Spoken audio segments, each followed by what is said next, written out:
போஷிப்பீராக என்று தேவ சமூகத்திலே நாம் ஜெபம் பண்ண போகிறோம்.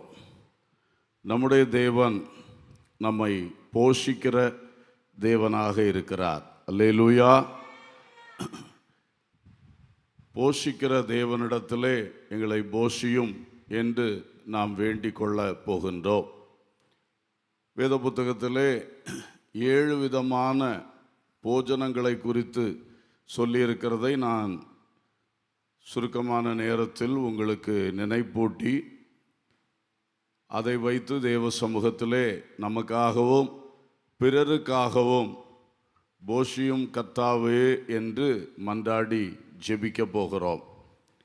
உபாகம புஸ்தகத்திலே 8வது அதிகாரம் 3ஆம் வசனம், அவர் உன்னை சிறுமைப்படுத்தி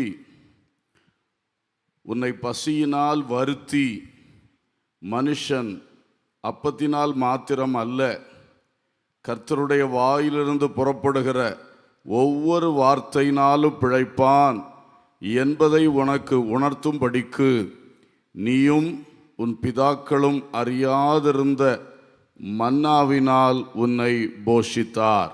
அல்லேலூயா, ஸ்தோத்திரம். தேவன் இஸ்ரவேல் மக்களை 40 ஆண்டுகள் நடத்தி வரும் பொழுது அவர்களை போஷித்தார். அவர்களை போஷிக்க அவர்களை வழிநடத்தின வனாந்திர பகுதியிலே அத்தனை கூட்டம் ஜனங்களுக்கு ஆகாரம் கொடுக்க வாய்ப்பில்லை. ஆனால் அவர்கள் தேவனை விசுவாசித்து தேவனுடைய வார்த்தைக்கு கீழ்ப்படிந்து புறப்பட்டவர்கள். அவர்களை கர்த்தர் வானத்திலிருந்து தூதர்களின் அப்பமாகிய மன்னாவை கொடுத்து போஷித்தார். அல்லேலூயா.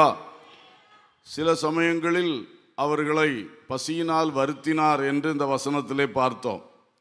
அவர் போஜனம் கொடுக்க முடியும், போஷிக்கிற தேவன். ஆனால் இன்னொன்று, அவர் தன்னுடைய ஜனத்தை கண்டிப்பாய் போஷிப்பார். ஆனாலும் தேவ ஜனத்தை கொஞ்சம் பசியினால் வருத்துகிறார்.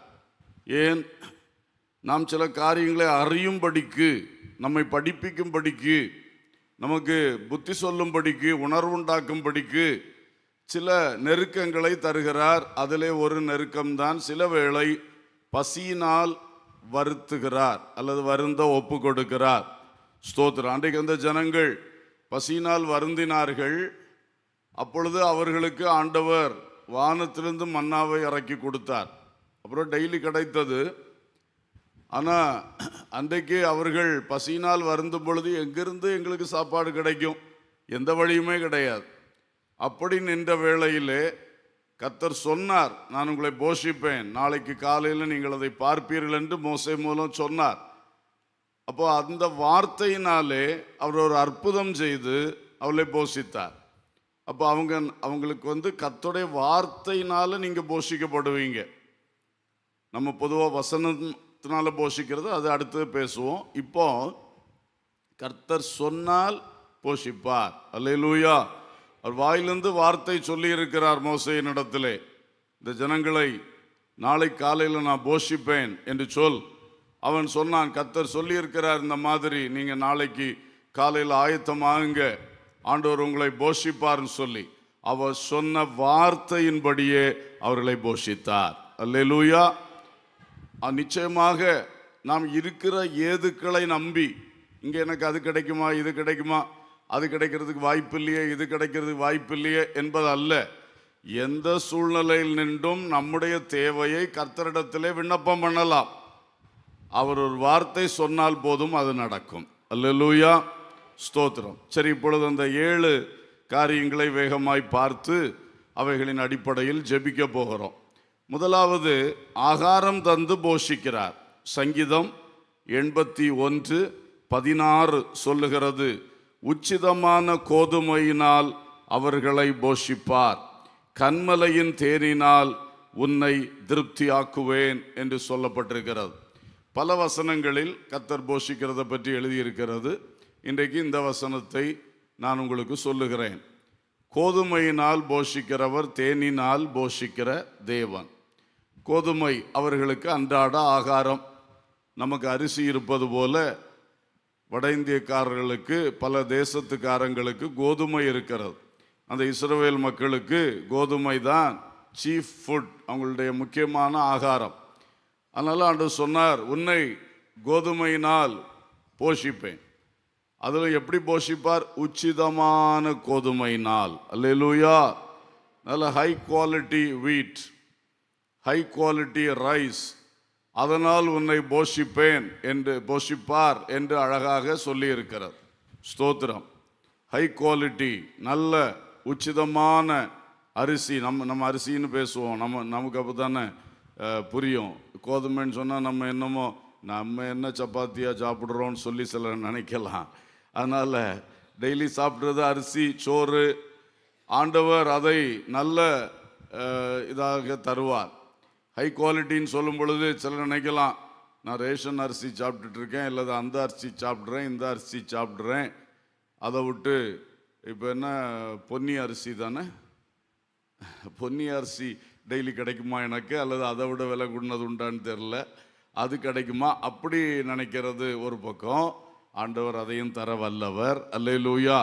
அதே வேளையில் இன்றைக்கு நாம் சாப்பிடுகிற அரிசியெல்லாம் தீட்டி அதில் இருக்கிற சத்தெல்லாம் எடுத்துக்கிட்டு மக்கள் கண்களை கவரும் வெண்மை நிறைந்த அரிசியாக வருகிறது. வெள்ளச்சோறு, வெள்ளை அரிசி சாப்பிட்டவங்களுக்கு கொஞ்சம் அதில் சம்பா அரிசி மாதிரி எதாவது கிடைச்சா அவங்களுக்கு பிடிக்கவே செய்யாது. ஆனால் பாருங்கள், எவ்வளவு தீட்டி வெளுப்பாக்குறாங்களோ அவ்வளோத்துக்கு அது சத்து இல்லாமல் போகுதுன்னு அர்த்தம். ஆமேன். கர்த்தர் இன்னைக்கு பார்த்தா இந்த காலத்தில் தலைமுறையில் ரொம்ப சத்தில்லாத ஆகாரங்கள், விஷம் நிறைந்த ஆகாரங்கள், ஏகப்பட்ட கெமிக்கல்ஸ், ஏகப்பட்ட ரசாயனங்கள் நிறைந்த ஆகாரங்கள் தான் வருகிறது. ஆனால் நம்ம இன்னைக்கு அதுக்கெல்லாம் ஜெபிக்க கடமைப்பட்டிருக்கிறோம். நிச்சயமாக உச்சிதமான கோதுமைன்னா நல்ல ஆரோக்கியமான நல்ல தரமுள்ள அரிசி நமக்கு தரணும். அல்லேலூயா. ஸ்தோத்திரம். நிச்சயமாய் தருவார். ஆகாரங்கள் அரிசி மட்டும் இல்லை, காய்கறி அது இது நிறைய சாப்பிட்றோம். எல்லாம் சேர்த்து தானே கர்த்தர் போஷிக்கிறார் நம்மளை. ஒருவர் என்னிடத்திலே சமீபத்திலே ஸ்பெஷலாக கூப்பிட்டு உங்களுக்கு சில ஐடியாஸ் சொல்லணும். அவங்க அக்ரிகல்ச்சரிஸ்ட்டுன்னு நினைக்கேன். அப்போது அவங்க சொல்லும்போது ரொம்ப ஆச்சரியமாக இருந்தது. அப்போ எப்படி தான் வாழ்கிறது, எதை தான் சாப்பிட்றது, அவங்க சொல்ல பார்த்தா இப்போ ஒன்றுமே சாப்பிட முடியாது போலுக்கு. அந்த மாதிரி அதில் அந்த விஷம் இருக்குது, இதில் இந்த விஷம் இருக்குது, அதை சாப்பிட்றாதீங்க, இதை சாப்பிட்றாங்க நிறைய சொன்னாங்க. அவங்க உண்மையில் ஒரு உண்மையான ஒரு பாரத்தோடு சொன்னார்கள். அவர்கள் ஒருவேளை இந்த ஜெபத்தின் வார்த்தையை கூட நீங்கள் கேட்டுக்கொண்டிருக்கலாம், வருத்தமாக எடுக்கக்கூடாது. நீங்கள் சொன்னது உண்மைதான். ஆனால் இன்னைக்கு நிலைமை அப்படி இருக்கிறது. அப்போ எதையுமே சாப்பிட முடியாத ஒரு காலகட்டத்தில் நம்ம இருக்கிறோம். ஆனால் நமக்கு தெரியும், எந்த காரியத்துக்கெல்லாம் கர்த்தரிடத்தில் மன்றாடுகிறோமோ அதிலெல்லாம் அவர் கிரியை செய்வார். அல்லேலூயா. அவங்க சொன்னதில் ஒரு வார்த்தை, நம்ம இந்திய தேசத்தில் இதெல்லாம் திறந்து விடப்பட்டிருக்கிறது. மேலை நாடுகளிலே இந்த மாதிரிப்பட்ட கெமிக்கல்ஸை யூஸ் பண்ண விடமாட்டாங்க, தடை பண்ணியிருக்கிறாங்க. உரம் போடுகிறது, அந்த பூச்சி மருந்து அடிக்கிறது, இந்த மாதிரிப்பட்ட ரசாயனங்கள், அதை மேலை நாடுகளில் தடைப்படுத்தப்பட்ட பலதும் நமக்கு இங்கே சர்வசாதாரணமாக நடமாடுது. இதனால் பயங்கர கேன்சர் வருது என்று சொன்னார்கள். கர்த்தருக்கு ஸ்தோத்திரம். அப்போ நம்ம கண்டிப்பாக இதுக்காக ஜெபம் பண்ண வேண்டிய தேவை இருக்கிறது. அல்லேலூயா. ஆகையினாலே கர்த்தர் உச்சிதமான கோதுமையினால் அவர்களை போஷிப்பார், கன்மலையின் தேனினால் உன்னை திருப்தியாக்குவேன்னு சொன்ன வார்த்தையின்படி நாம் ஆகாரங்களுக்காக இன்றைக்கு மட்டும் இல்லை, ஏதோ சனிக்கிழமை ஒரு தடவை ஜெப குறிப்பில் சொன்னோன்னா அந்த அன்னைக்கு மட்டும் இல்லை, என்னைக்கும் சாப்பிடும் பொழுது நினச்சி 2 ஸ்தோத்திரம் பண்ணி, ஆண்டவரே இந்த அப்பத்தையும் தண்ணீரை ஆசீர்வதித்து வியாதியை என்னை விட்டு விலக்கும். அல்லேலூயா. ஸ்தோத்திரம். உச்சிதமான கோதுமையினால் போஷிப்பேன்னு சொன்னீங்களே என்று சொல்லி இந்த வசனங்களை கொஞ்சம் தெரிஞ்ச வசனங்களை அறிக்கை பண்ணி, ஏதாவது ஒரு வசனத்தையாவது அறிக்கை பண்ணி ஒரு ஸ்தோத்திரம் பண்ணி சாப்பிட ஆரம்பிக்கணும். மற்ற மக்களையும் நினைக்கணும். பசியினால் வாடுகிற மக்கள் இன்னைக்கு இருக்கிறாங்க. தெருவில் படுத்திருக்கிற மக்கள், கைவிடப்பட்ட மக்கள், முதியோர்கள் கைவிடப்பட்டவர்கள் உண்டு, சின்ன பிள்ளைகள் கைவிடப்பட்டவங்க உண்டு.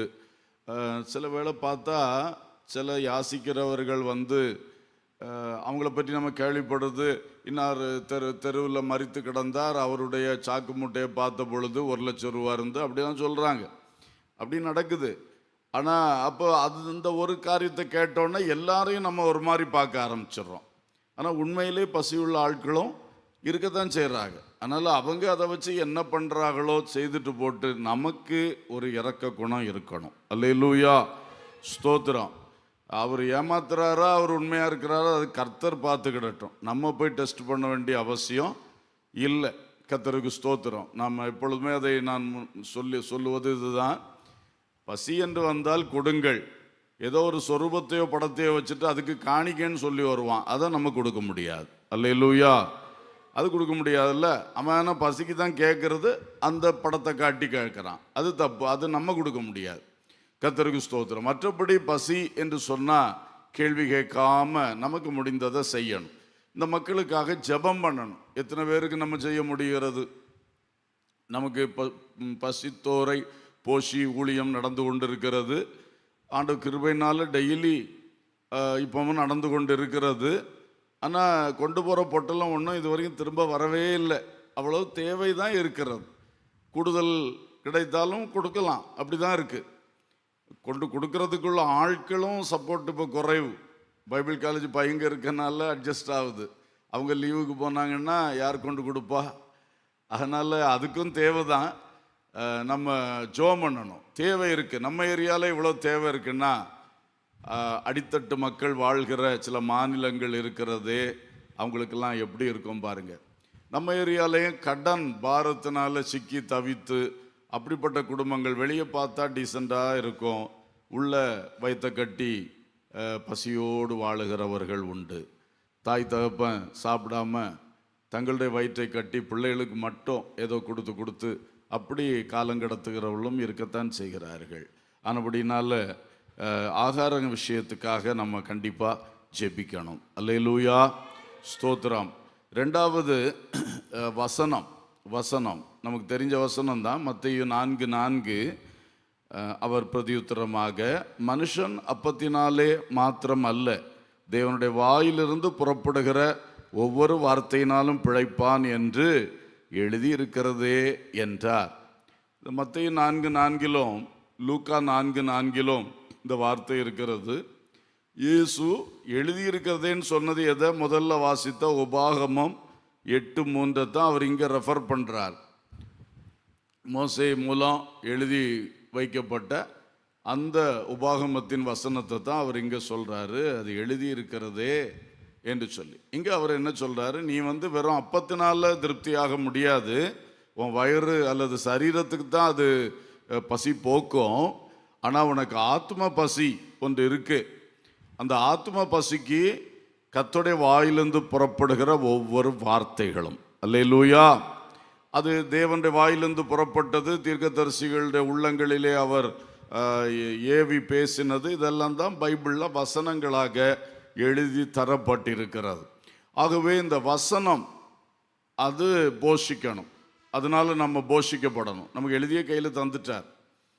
நம்ம கடந்த வாரமாக அதுக்கு முந்தின வாரத்தில் பார்த்தோம். பைபிள் சொசைட்டி ஆஃப் இந்தியாவிலேருந்து பிரதர் ராஜேன் அவர்கள் சொன்ன பொழுது, இன்னும் எத்தனையோ பாஷைக்காரங்களுக்கு அவங்களுடைய தாய்மொழியிலே பைபிள் இல்லை. அப்போ அவங்க எப்படி போஷிக்கப்படுவாங்க? ஏதோ ஒரு மிஷினரி போய் சொல்லும்போது அவ்வளோ நேரம் தான் அவங்க கேட்க முடியும். அதில் ஞாபகத்தில் எது நிற்குதோ அதுதான் அவங்க திரும்ப திரும்ப நினைக்க முடியும். மற்றபடி அவங்களுக்கு வாசிக்கிறதுக்குள்ள வாய்ப்பு இல்லையே. அப்போது இந்த வசன பஞ்சமும் இன்னைக்கு பலருக்கு இருக்கிறது. சில தேசங்கள் வாசலை அடைக்கிறார்கள். வடகொரியா, இந்த மாதிரி சவுதியும் அப்படி இருந்தாங்க, இப்போ விடுதலை ஆகிவிட்டது.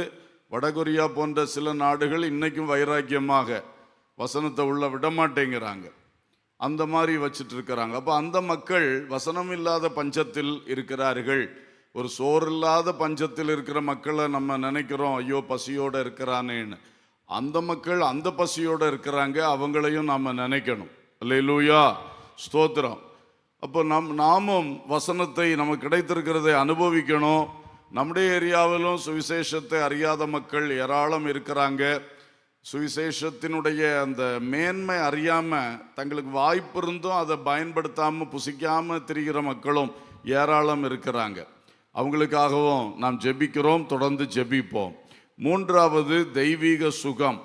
மத்தேயு சுவிசேஷம் 15ஆம் அதிகாரம் 26ஆம் வசனத்திலே இயேசு கானானிய ஸ்திரியை பார்த்து பேசும் பொழுது அவர் அவளை நோக்கி, பிள்ளைகளின் அப்பத்தை எடுத்து நாய்க்குட்டிகளுக்கு போடுகிறது நல்லதல்ல என்றார். அவ அவளுடைய மகளுக்கு சுகத்தை கேட்கிறா. பிசாசு பிடியிலிருந்து விடுதலை, சுகம் வேண்டும்.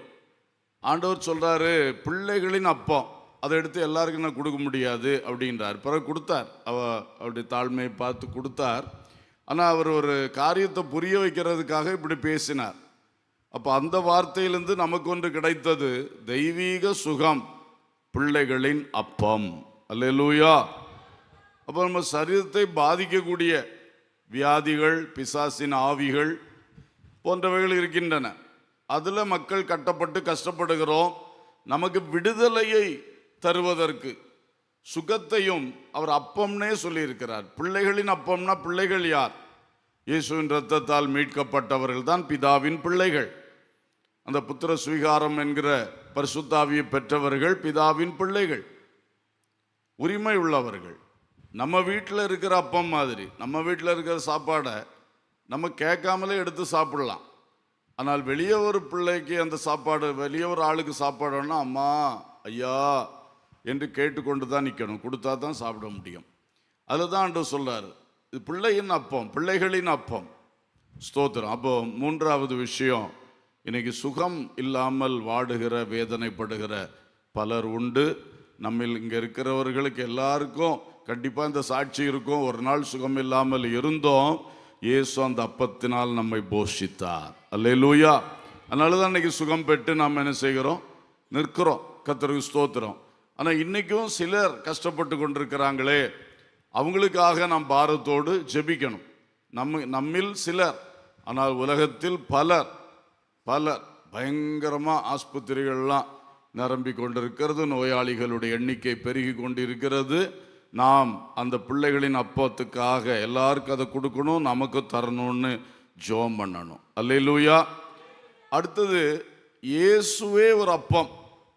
ஸ்தோத்திரம். சங்கீதம் 105:40, கேட்டார்கள், அவர் காடைகளை வரப்பண்ணினார், வான அப்பத்தினாலும் அவர்களை திருப்தியாக்கினார். இந்த மன்னா இங்கே வான அப்பம்னு போட்டிருக்கு. அதுக்கு இயேசு கொடுத்த விளக்கம் யோவான் 6:51, நானே வானத்திலிருந்து இறங்கின ஜீவ அப்பம், இந்த அப்பத்தை புசிக்கிறவன் என்றென்றைக்கும் பிழைப்பான். அல்லேலூயா. ஸ்தோத்திரம். நான் கொடுக்கும் அப்பம் உலகத்தின் ஜீவனுக்காக நான் கொடுக்கும் என் மாம்சமே என்றார். அல்லேலூயா. அப்போ அவர் சொன்னார், உங்கள் பிதாக்கள் வனாந்தரத்தில் வான அப்பத்தை சாப்பிட்டாங்களே, வானத்திலிருந்து இறங்கி வந்த மன்னாவை சாப்பிட்டார்களே, வானத்திலிருந்து இப்போ உங்களுக்கு இறங்கி வந்திருக்கிற அப்பம் ஜீவ அப்பம் நான் தான் என்று சொன்னார். அல்லேலூயா. இப்போ மன்னா ஒன்று ஆகாரத்தை காட்டுது, அவங்களுக்கு எழுத்தின்படி கொடுக்கப்பட்ட ஆகாரம். 2 வசனத்தை காட்டுது மன்னா. 3 இயேசுவையே குறிக்கிறது. அல்லேலூயா. வார்த்தையாகிய இயேசுவையே அந்த மன்னா குறிக்கிறது. அவர் சொல்றார், நான் தான் அன்றைக்கு உங்கள் பிதாக்களுக்கு வான மன்னாவை கொடுத்தேன், தேவன் கொடுத்தார், இப்போ என்னையே உங்களுக்காக என்ன செஞ்சிருக்கிறார், ஜீவாப்பமாக தந்திருக்கிறார் என்று சொன்னார். அப்போ புதிய ஏற்பாட்டு மக்கள் நாம் பாக்கியவான்கள். நமக்கு வானத்திலிருந்து கிடைத்த அப்பம் ஆண்டவராய் இயேசு. அல்லேலூயா. இயேசுவை எப்படி புசிப்பது? நம்ம ஏற்கனவே இந்த வருஷத்தில் அது திருப்தியின் ஆண்டு என்பதால் அடிக்கடி ஒரு காரியத்தை சொல்லிட்டு பேசிட்டு வர்றேன். நீங்களும் அதை தியானிக்கிறீர்கள் என்று நம்புகிறேன். நானோ நீதியில் உமது முகத்தை தரிசிப்பேன், நான் விழிக்கும்போது உமது சாயலால் திருப்தியாவேன். அதுதான் இந்த இயேசுவினால திருப்தி ஆகிறது. அவருடைய இமேஜ், அவருடைய ஃபார்ம், அவருடைய சாயல், அதுக்குள்ள பூரண அறிவு இருக்குது, மெய்யான நீதி இருக்குது, மெய்யான பரிசுத்தம் இருக்குன்னு நிருபங்களில் நம்ம படிக்கிறோம். கிறிஸ்துடைய சுபாவங்கள் எல்லாம் அதுக்குள்ளே இருக்குது. அந்த கிறிஸ்துவுடைய என்ன சொல்கிறது, உள்ளான மனுஷன் அல்லது கிறிஸ்துவை நாம் அனுபவிக்கிறது, நாம் அடைந்து கொள்வது தான் கரெக்டான வார்த்தை. அடைந்து கொள்வது. இயேசுவை அடைந்து கொள்ளுகிறோம். அவருடைய பரிசுத்தத்தை, அவருடைய நீதி, அவருடைய அறிவை, அவருடைய சுபாவத்தை, அந்த பழைய மனுஷனை களைந்து போட்டு புதிய மனுஷனை தரித்திருக்கிறோன்னு சொல்றது இதுதான். நாளுக்கு நாள் புதுப்பிக்கப்படுறோன்னு சொல்றது இதுதான். மைமேல் மேல் மகிமை அடைந்து அவருடைய சாயலாகத்தானே மறுரூபப்படுகிறோன்னு சொல்றது இதுதான். அப்போ டெய்லி அவங்க அந்த மன்னாவை காலையில் சாப்பிட்டது மாதிரி நாம் இயேசுவை காலைதோறும் அனுபவிக்கணும். அவருடைய சுபாவத்தை நம்ம வாழ்க்கையில் பொறுமைக்கு பொறுமை குறைவு வந்துருச்சா, அன்பு குறைவு வந்துருச்சா, அறிவு இல்லையா, என்ன செய்யன்னு தெரியலையா, நீதி அறிய முடியாமல் திணறோமா, பரிசுத்தத்தில் குழப்பம் வருதா, வேறுபாட்டில் நிற்க முடியலையா, இதுக்கு எல்லாத்துக்கும் அவர்கிட்ட தான் காலையிலே கேட்கணும். அப்பா உங்களை போல மாற்றுங்கப்பா, இந்த விஷயத்தில் நான் குறைவாக இருக்கிறேன், உங்கள்கிட்ட அது நிறைவாக இருக்கு, அது எனக்கு தாங்கப்பா. இதுதான் அவரை அனுபவிக்கிறது. எனவே இயேசு என்கிற ஜீவ அப்பத்தை ஆண்டவர் நம்ம தந்திருக்கிறார், அவர் அனுபவிக்க வேண்டும். ஐந்தாவது, இயேசுவின் மாம்சம்.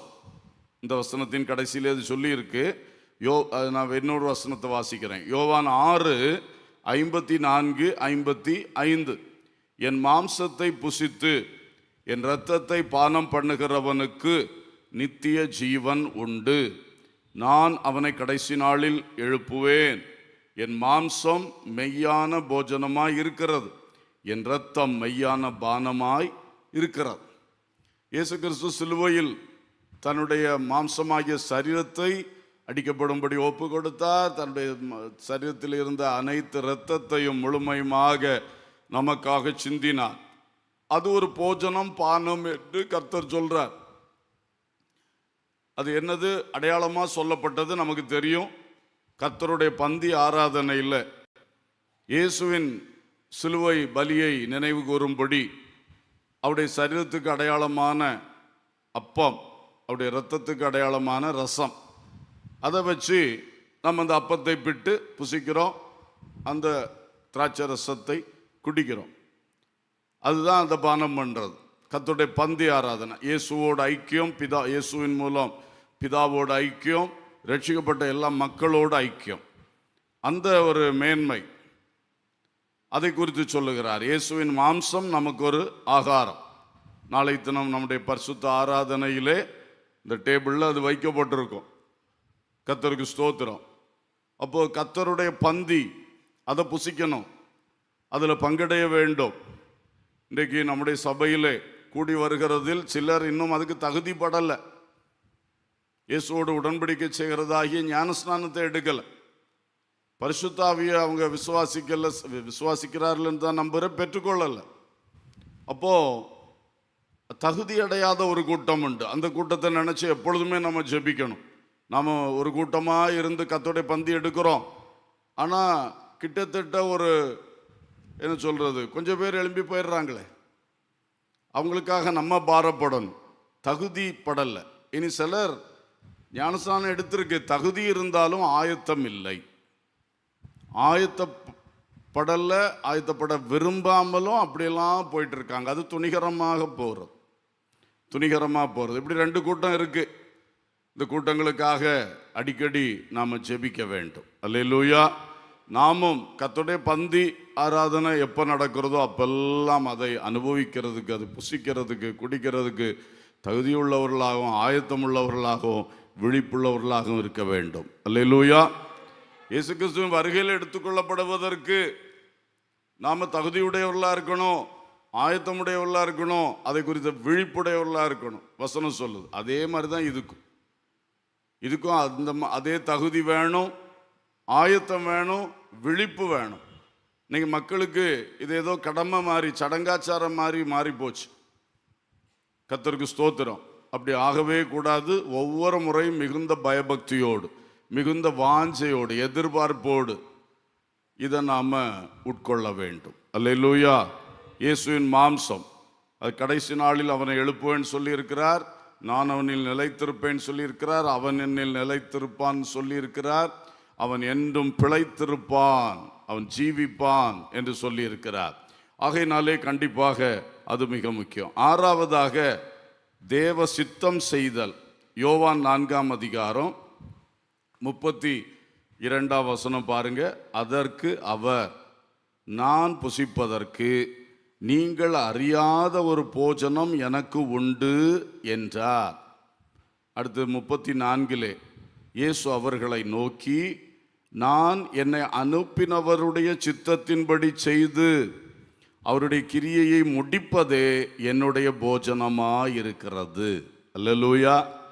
தேவன் நம்மேல் வைத்த சித்தத்தை டெய்லி செஞ்சோன்னா அது ஒரு போஜனம். அது யாரும் பலர் அறியாத போஜனம். அது இயேசு மட்டும் இல்லை, நம்மளும் அதை அனுபவிக்கணும். நம்மளையும் ஆண்டவர் சித்தத்தோடு தான் வச்சிருக்கிறார். அப்போ ஒவ்வொரு நாளும் அவர் கூட்டி தருகிறார். பலருக்கு நாளைக்கு வாழலாம்னு நினைக்கிறவங்களுக்கு வாழ முடியல, மரிச்சு போயிடுறாங்க. ஆனால் நமக்கு தூங்குற நமக்கு கண் விழிக்க பண்ணுகிறாரு. இன்னொரு நாள் அடிஷ்னலாக நமக்கு கிடைக்குதே, அந்த நாளில் தேவ சித்தம் செய்யணும். ஒவ்வொரு நாளிலும் தேவ சித்தம் செய்யணும். அதான் இயேசு ஜெபத்துக்கு சொல்லிக் கொடுக்கும் பொழுது, உம்முடைய சித்தம் பரமண்டலத்திலே செய்யப்படுவது போல பூமியிலேயும் செய்யப்படுவதாக, என் மூலம் செய்யப்படுவதாக, என் குடும்பத்தின் மூலம் செய்யப்படுவதாக, என் தொழில் வேலையின் மூலம் செய்யப்படுவதாக, என் ஊழியத்தின் மூலம் செய்யப்படுவதாக, சபையின் மூலம் செய்யப்படுவதாக, ஸ்தாபனத்தின் மூலம் செய்யப்படுவதாக. அது அந்த ஜெபம் அவ்வளவு பெரிய ஒரு விசேஷித்த ஜெபம். அதனால தேவ சித்தம் செய்யணும். என் சித்தம் செய்யறதுக்குன்னு என்ன பிரயாசம்? அதுக்குன்னு ஆண்டவர் நாட்களை நீட்டி தந்து என்ன அவசியம்? கர்த்தருக்கு என்ன பிரயோஜனம்? அதனால அவர் சித்தத்தை செஞ்சுட்டு தெரிஞ்சா அப்போ தேவன் நினைச்சதுக்கெல்லாம் மாறாதானே அந்த பூமி போயிட்டு இருக்கும். நம்மளை போல உள்ள ஆட்களால் தானே அது ஆகும் அல்லது ஆகாமல் போகும். கவனமாக இருக்கணும். நம்ம ஒரு நாள் கிடைச்சிருக்கா, இன்னைக்கு ஆண்டவர் என்ன செய்ய விரும்புகிறார், எப்படி நடக்க விரும்புகிறார் கவனிக்கணும். அது ஒரு அப்பம். தேவ சித்தம் செய்தால் நம்ம வாழ்க்கை திருப்தியா இருக்கும், பலனா இருக்கும். அல்லேலூயா. கடைசியாக நித்தியத்திலே போகும் பொழுது என்ன சொல்லியிருக்கிறார்? வெளிப்படுத்தல் 2:7 ஆவியானவர் சபைகளுக்கு சொல்லுகிறதை காதுள்ளவன் கேட்க கடவன். ஜெயங்கொள்ளுகிறவன் எவனோ அவனுக்கு தேவனுடைய பரதீசின் மத்தியில் இருக்கிற ஜீவ விருட்சத்தின் கனியை புசிக்க கொடுப்பேன் என்று எழுது. அல்லேலூயா. பரதீசில் ஆண்டவர் என்ன வச்சிருக்கிறாராம்? ஜீவ விருட்ச கனிகள் நித்தியத்தில் புசிக்க தருவாராம். புதிய எருசலேமிலேயும் ஜீவ விருட்சங்கள் நிறைய இருக்குன்னு சொல்லி வெளிப்படுத்தல் 22 படிக்கிறோம். பரதீசிலும் இருக்குன்னு இந்த வெளிப்படுத்தல் 2ஆம் அதிகாரத்தில் சொல்லி இருக்கு. அப்போ இந்த உலகத்தை கடந்து போகும் பொழுதும் கர்த்தர் நம்மை போஷித்து கொண்டே தான் இருப்பார். அல்லேலூயா. அவர் நம்மை போஷிக்கிறார். ஒரு குழந்தை தாயின் வயிற்றில் உருவான உடனே அந்த தாய் மூலமாக அந்த குழந்தைக்கு, வயிற்றுக்குள்ளே இருக்கிற குழந்தைக்கு போஷாக்கு கிடைக்குது. அப்புறம் அதை வெளியெடுத்த பிறகும் தாய் கொஞ்ச நாள் தாய் போஷிக்கிறாள். அதுக்கு பிறகு உலகத்தில் உள்ள ஆகாரங்களை சாப்பிட பழகுது, குடிக்க பழகுது. அப்போது ஒரு கரு, ஒரு ஜீவன் உருவான உடனே ஆரம்பித்து ஆண்டவர் போஷிக்கிறதுக்கு ஏற்பாடு செய்திருக்கிறார். அது இந்த சரீரத்தை விட்டு பிரிஞ்சு அந்த பக்கம் போன பிறகும் நித்தியமாய் போஷிக்கிறதுக்கு ஏற்பாடு செஞ்சிருக்கிறார். ஒரு அல்லேலூயா சொல்லுவோம். என்ன பெரிய தேவன் அவர், நம்மை போஷிக்கிற தேவன். முழங்கால் போட்டு கொஞ்ச நேரம் ஜெபம் பண்ணுவோமா? Praise the Lord. போஷிப்பவர் நீரே, பாதுகாப்பு நீரே, பரிகாரி நீரே, என் இரட்சகரும் நீரே. இயேசு நீர் பெரியவர், எல் ஷடாய் நீர் வல்லவர். இயேசு நீர் பெரியவர், எல் ஷடாய் நீர் வல்லவர். உலகம் வனாந்தரம், பரலோகம் மகிழ்ச்சியே. உலகம் வனாந்திரம், பரலோகம் மகிழ்ச்சியே. போஷிப்பவர் நீரே, பாதுகாப்பு நீரே, பரிகாரி நீரே, என் இரட்சகரும் நீரே. போஷிப்பவர் நீரே, பாதுகாப்பு நீரே, பரிகாரி நீரே, என் ரட்சகரும் நீரே. அப்படியே ஜெபிக்க ஆரம்பிப்போம். என் தேவனே, உம்மை நோக்கி பார்க்கிறோம்ப்பா. போஷிப்பவரும் ஆமேன் பரிகாரியும் நீர்தானப்பா. ஹல்லேலூயா, ஹல்லேலூயா. பெரியவர் நீரப்பா, எல்லாரையும் போஷிக்கிறவர் நீர் ஆண்டவரே. ஹல்லேலூயா, ஹல்லேலூயா, ஹல்லேலூயா. சின்ன ஒரு கிருமியும் உயிர் வாழ்கிறது, பெரிய நீலத்திமிங்கலமும் உயிர் வாழ்கிறது, எல்லாவற்றுக்கும் போஷாக்கு உண்டாயிருக்கிறது. என் தேவனே, நீர் எத்தனை ஆச்சரியமாக போஷிக்கிற தேவன் அப்பா. உம் சாயலில் படைக்கப்பட்ட மனுஷனையோ விசேஷமாய் நீர் போஷித்து வருகிறீரப்பா. இந்த வேளையில் நாங்கள் தியானித்த வார்த்தைகளின் அடிப்படையில் சில விண்ணப்பங்களை உங்கள்கிட்ட கேட்குறோம். நாங்கள் சேர்ந்து ஜெபிக்கிறோம். எல்லாரும் சேர்ந்து என்னோடு சேர்ந்து ஜெபிக்கணும். வார்த்தைகளை சொல்லி சொல்லி ஜெபிக்க வேண்டும். எல்லாரும் ஜெபம் பண்ணுங்க. பிதாவே, போஷிக்கிற தேவனே, ஆகாரத்தினால் எல்லாரையும் போஷிக்கும்படி வேண்டிக் கொள்ளுகிறோம் அப்பா. எங்களுக்கு அன்றாடம் வேண்டிய ஆகாரத்தை எங்களுக்கு தாரும் அப்பா. ஹல்லேலூயா. எங்களுக்கு வேண்டிய அப்பத்தை எங்களுக்கு இன்று தாரும், எங்களுக்கு வேண்டிய ஆகாரத்தை அன்றென்றும் எங்களுக்கு தாரும் என்று டெய்லி ஜெபிக்க சொல்லி தந்தவர் அப்பா. ஸ்தோத்திரம், ஸ்தோத்திரம், ஸ்தோத்திரம்.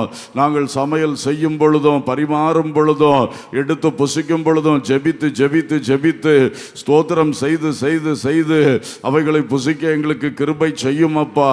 யாருக்காகிலும் சாப்பாடு இல்லாமல் இருக்கிறதோ, ஒருவேளை சாப்பாடு கிடைக்கிறது ஆனால் சில ஆகாரங்கள் கிடைக்கல, சில விஷயங்கள் கிடைக்கல, அப்படிப்பட்டவர்களுக்கும் குறைகளை மாற்றணும் அப்பா.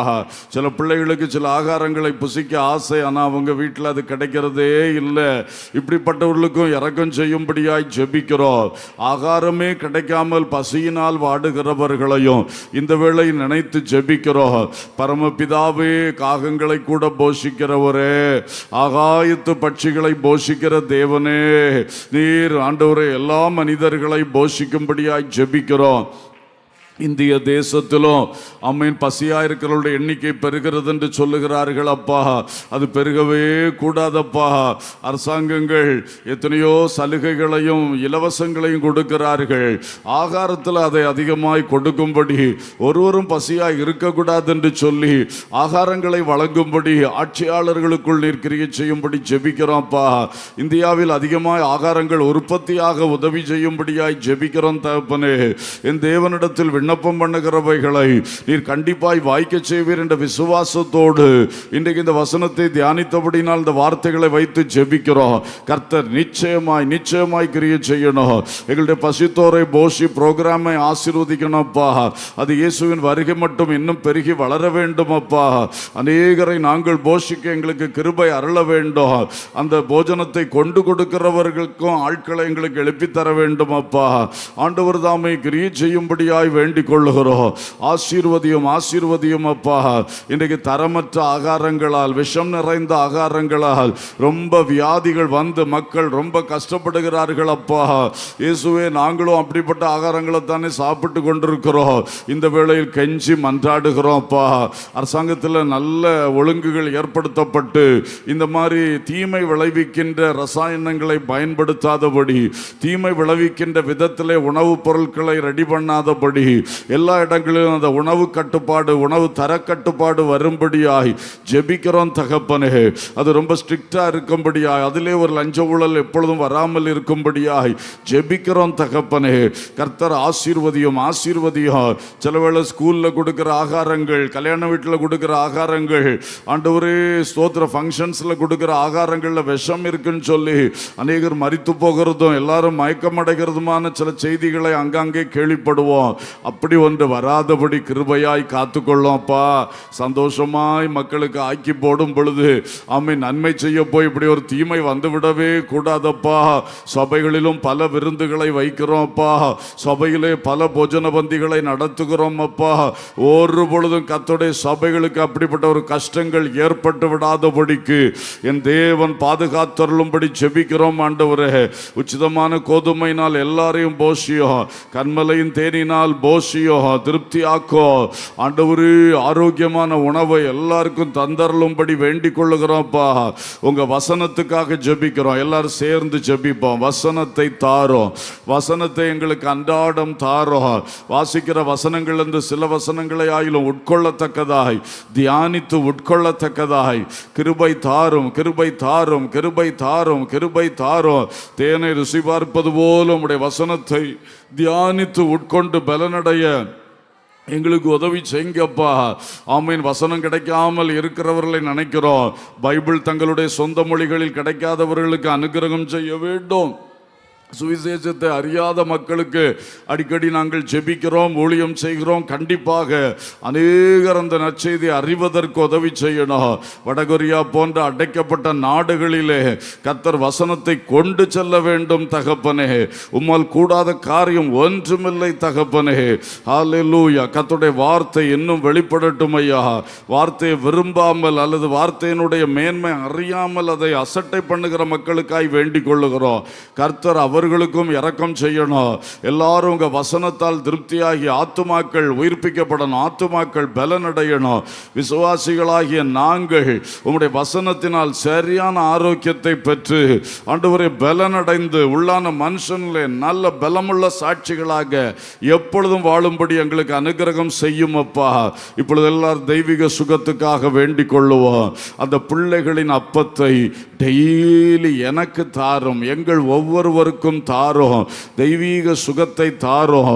ஆமென். நோய்களால் பாதிக்கப்பட்டவர்கள், பிசாசுகளால் பாதிக்கப்பட்டவர்கள் ஒவ்வொருவருக்கும் அற்புத விடுதலை தர வேண்டும் என்று ஜெபிக்கிறோம். அற்புத சுகம் தர வேண்டும் என்று ஜெபிக்கிறோம். எங்கள் மத்தியிலும் வியாதியஸ்தர்கள் உண்டு தகப்பனே, பலவீனர்கள் உண்டு தகப்பனே, சத்ருனுடைய நேரடி மற்றும் மறைமுக தாக்குதலுக்கு உட்பட்டவர்கள் உண்டு தகப்பனே. எல்லாருக்கும் இயேசு கிறிஸ்துவின் நாமத்தில் இந்த பிள்ளைகளின் அப்பம் பரிமாறப்படுவதாக என்று கெஞ்சி மன்றாடுகிறோம். கானானிய ஸ்திரீக்கு நான் தரமாட்டேன்னு சொன்னீர், ஆனால் அப்புறம் அவளுடைய ஜெபத்தை கேட்டு இறங்கி கொடுத்தீரப்பா. கூப்பிடுகிற யாவருக்கும் இறங்குகிற தகப்பனே, நீர் எல்லாருக்கும் இரக்கம் செய்ய வேண்டும், இரக்கம் செய்ய வேண்டும். வியாதிகள் நீங்கி சுகமடைய, பிசாசுகள் நீங்கி சுகமடைய தெய்வீக சுகம் என்கிற பிள்ளைகளின் அப்பத்தை எல்லாருக்கும் தந்தருளும். ஹல்லேலூயா, ஹல்லேலூயா. ஆமென். இயேசுவை புசிக்கின்ற பாக்கியத்தை எல்லாரும் வாய் திறந்து கேட்போம். அப்பா, உமது சாயலால் நாங்கள் திருப்தி அடையும்படி, நாங்கள் விழிக்கும் பொழுதெல்லாம் உமது சாயலால் திருப்தி அடையும்படி, கடைசியிலே மரித்து உயிர் தெழும்பும் பொழுது உம்முடைய சாயலை நேரில் கண்டு திருப்தி அடையும்படி ஒவ்வொருவரையும் சாயலால் திருப்தி ஆக்கணும் அப்பா. காலைதோறும் எங்கள் வாழ்க்கையிலே ஒன்று கூட உங்க சாயல் வரணும். எதுல குறைவுபட்டிருக்கோ அதுல நிறைவு படணும். இப்படியே நாளுக்கு நாள் புதுப்பிக்கப்படணும்.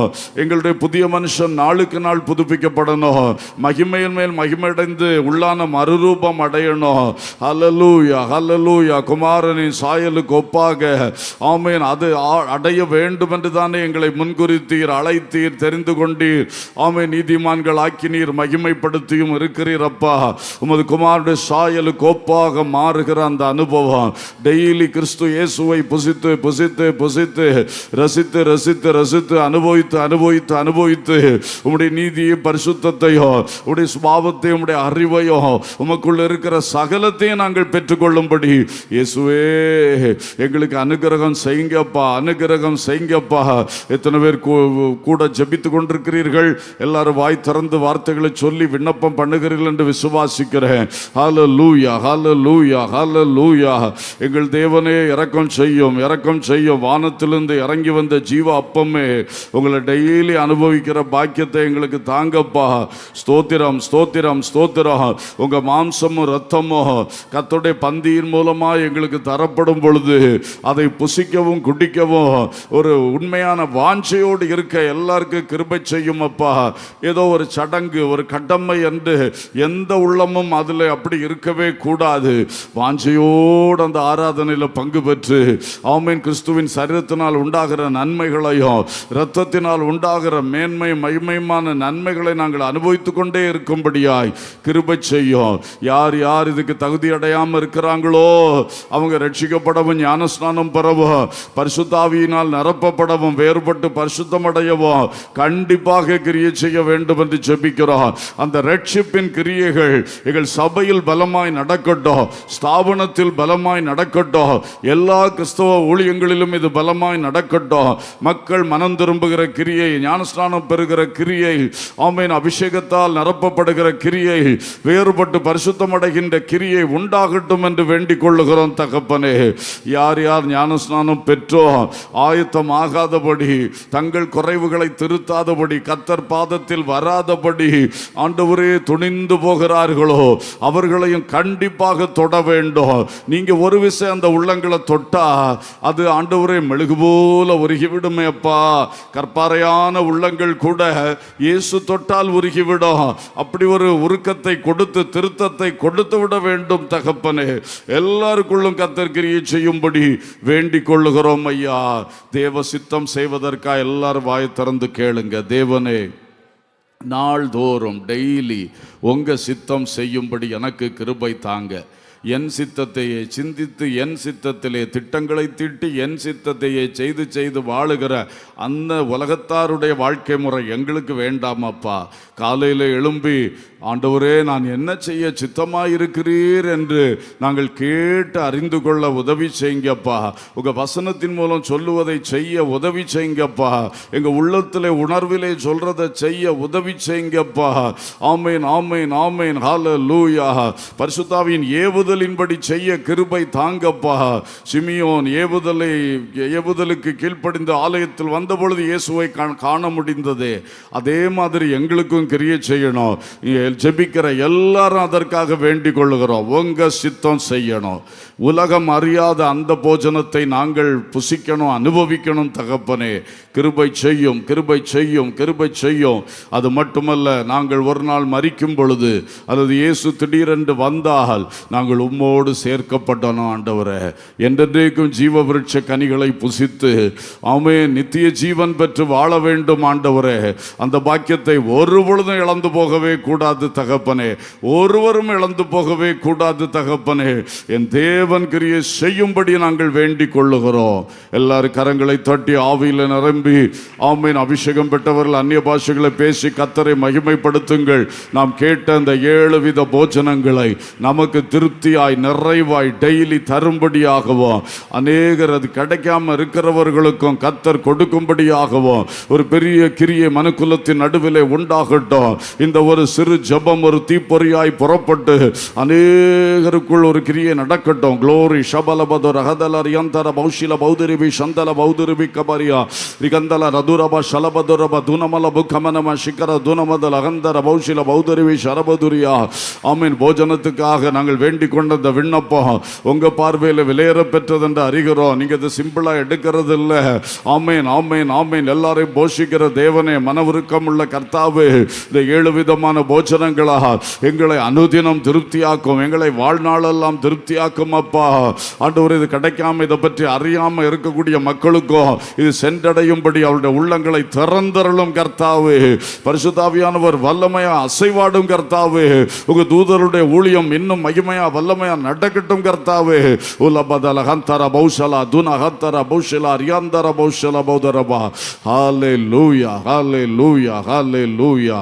Praise God, praise God. அன்புள்ள பிதாவே, நல்ல தகப்பனே, நாங்கள் உம்மை துதிக்கிறோம், வாழ்த்துகின்றோம். கர்த்தர் எங்களுக்கு இன்றைக்கு தந்த வார்த்தைக்காக ஸ்தோத்திரம்.